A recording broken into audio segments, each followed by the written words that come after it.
Happy Easter Monday, everybody. um,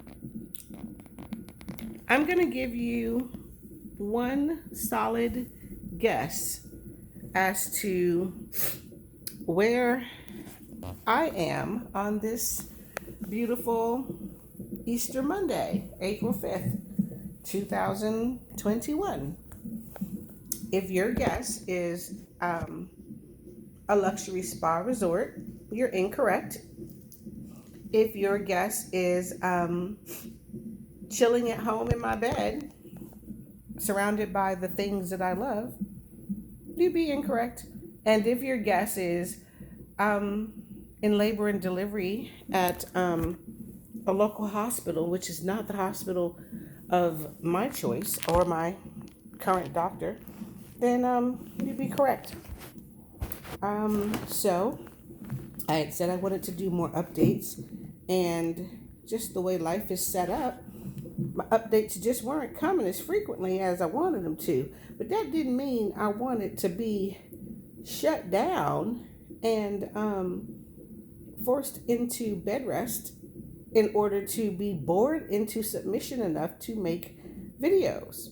But that apparently is how the universe forces an Aries to follow through with her content and video making for YouTube. That being said, yesterday morning at about 4 a.m., no, correction, right after midnight yesterday morning, going into Easter Sunday, my water broke. I'm sleeping, minding my business, chilling. After a day of strenuous nothingness, strenuous sofa sleeping, strenuous bed lounging, strenuous walking to the bathroom, back to the sofa, just absolutely strenuous day on Saturday. And my water breaks. And it was so surreal because I'd been in my mommy's groups watching other women whose babies were coming early, and I had this soul pitting, soul yearning feeling, empathetic and foreboding, that said something to me a couple weeks ago. And I don't know what it said, but it gave me the impression that I would probably be going early too. I didn't give it much credence because I never had reason to, and it was never me, and it was never something I've ever dealt with or has been a factor in my pregnancies. And everything had been going hunky dory with this pregnancy. I even found a combination of medication that worked for my reflux, which was keeping me sick and losing weight.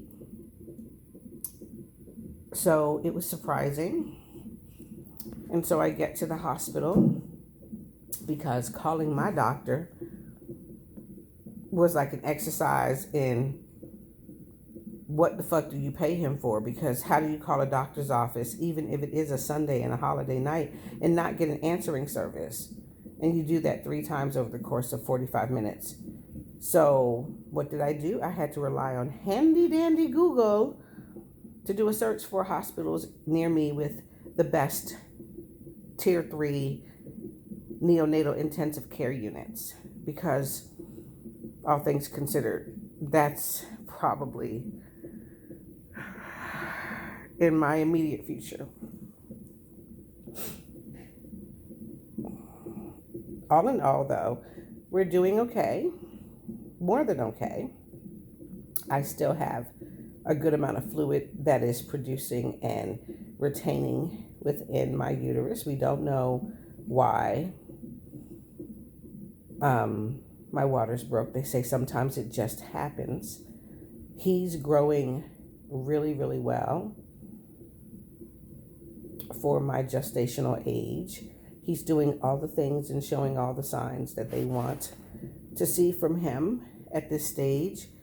They've got me on the regular cocktail of antibiotics and steroidal encouragements to make sure he doesn't get infected, I don't get infected, and that his lungs develop well. They're taking excellent care of me, better care of me than I would have expected. And it's not been without some hiccups.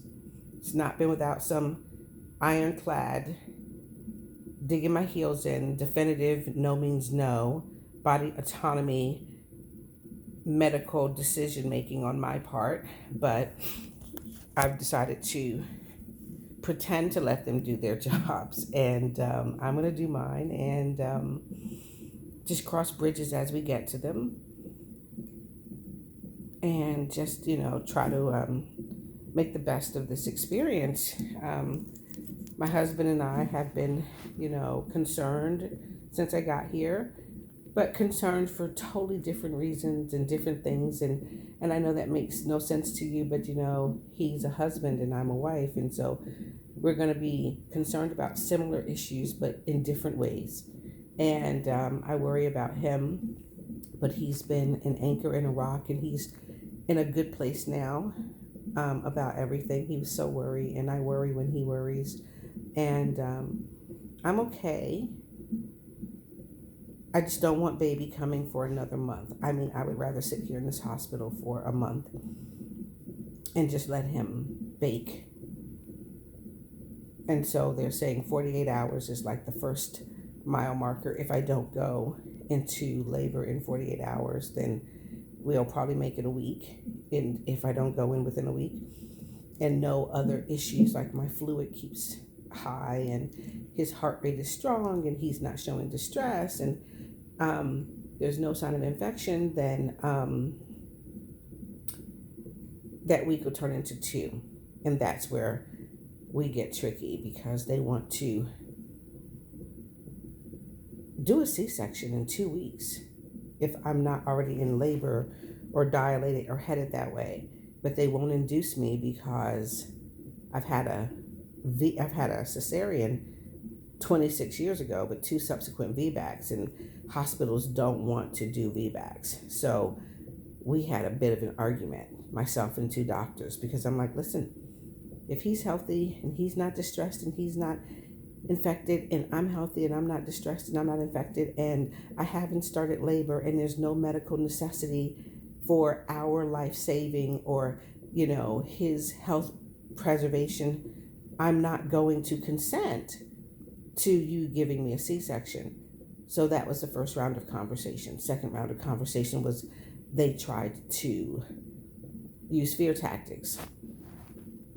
Fear mongering and fear tactics with me don't fucking work. They don't know me very well. That just gets my Aries dander up. And then they tried to be conniving and covert by having the doctor verbally tell me that a contract she wanted me to sign for, consent, was the consent for my natural vaginal delivery, and if an emergency arose, we would do a C-section. And I said, oh, okay, if that's what you're saying, then let me see the paperwork, let me read it, and leave it with me, and I'll go over it, and I'll let you know. And that was all the first day.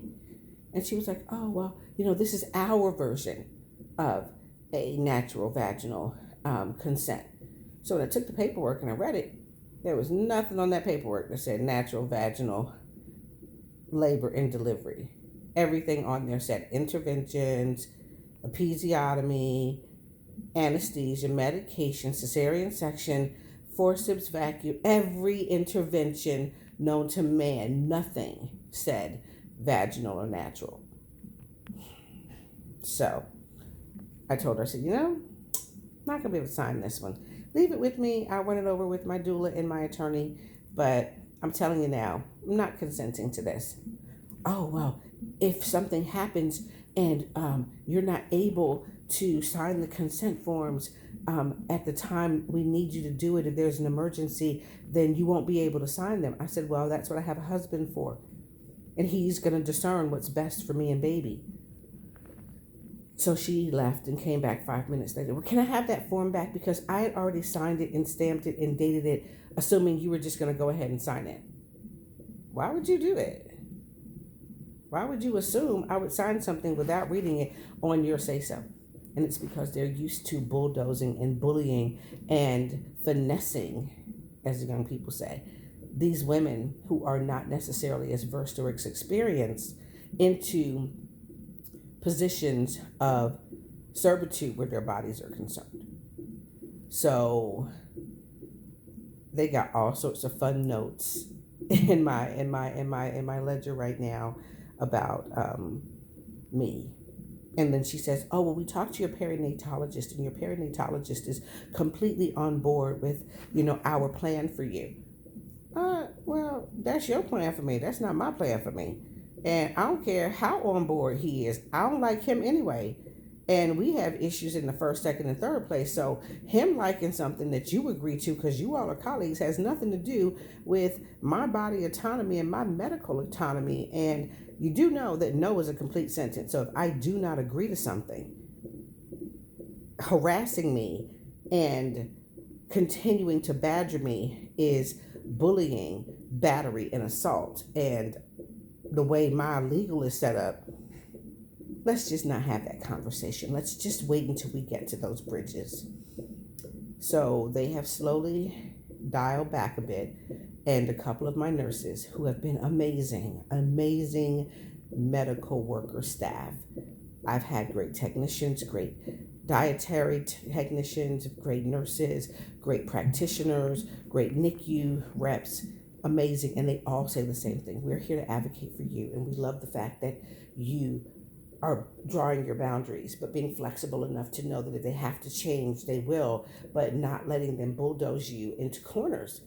And so they've been amazing, and they have been advocating for me. So the conversation has happened that now one of the doctors is like, "Yeah, I see where she's coming from. So we're not going to go directly to this route. We'll just wait and see how things develop." Well, that's the fuck what you should have said in the first place. That should have been your approach from the onset. But they're programmed to act and respond a certain way.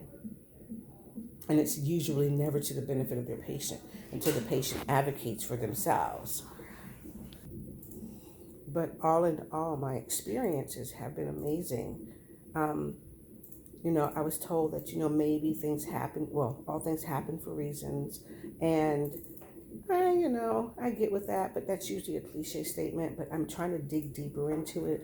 And I'm starting to appreciate the fact that, yeah, maybe the reason is I needed to see the better side of a medical industrial complex that I have big misgivings about because of my history of trauma. And this has been amazing for me. So this might be my learn. This might be my big takeaway. But day by day, my staff and my team here are doing an amazing job of advocating and taking care of and protecting me and this little bun in my oven. So my stress level is like at an all-time low, believe it or not. My blood pressure is actually lower now than it's been in the past maybe 3 weeks. So I'm feeling like this is a good thing for now, all things considered. Like, I don't want to be here. I want to see my puppies and be in my garden. But, I could have landed in much worse places, and I'm kind of glad I'm here. So I wanted to update you guys as to where I am and what's going on and how we're faring. And since I have nothing but time, you'll be hearing from me pretty regularly, like probably every day. No, the nursery's not done. It's not done. So there's that. Okay, well, it's time to get my medicine. As you see, my IV, and she's putting all my medicines in there. They've got the good stuff. All right, from my hospital bed to yours. Love me. Love you. Bye.